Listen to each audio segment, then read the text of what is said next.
PCOS की बात हो और मैं आपको हर्बल टी ना बताऊं, ऐसा तो हो ही नहीं सकता। आज मैं बात करने लगी हूँ हर्बल टी के बारे में, जो कि ना सिर्फ आपके जिस्म से इंसुलिन रेजिस्टेंस को ख़त्म करेगी, आपके मेंस्ट्रुअल साइकिल को रेगुलेट करेगी, आपके जिस्म में वाटर रिटेंशन रिड्यूस करेगी, जिस्म से सोजिश को कम करेगी, गट की हेल्थ को इम्प्रूव करेगी और आपके हार्मोन्स को बैलेंस करेगी।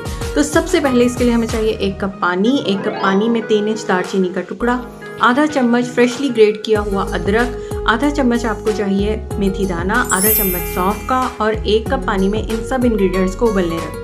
5 से 6 मिनट जब ये उबल जाते हैं तो आपने इसमें पुदीने के 5 से 6 पत्ते ऐड करने हैं, आधा लेमन निचोड़ना है। अगर आप चाहें तो टेस्ट के लिए इसमें 1/4 टीस्पून जो है हनी ऐड कर सकते हैं, ये बिल्कुल ऑप्शनल है। इसके बाद आपने इसको कंज्यूम कब करना है? आपने सुबह एम्प्टी स्टमक इसको कंज्यूम करना है for 4 to 6 weeks for better results.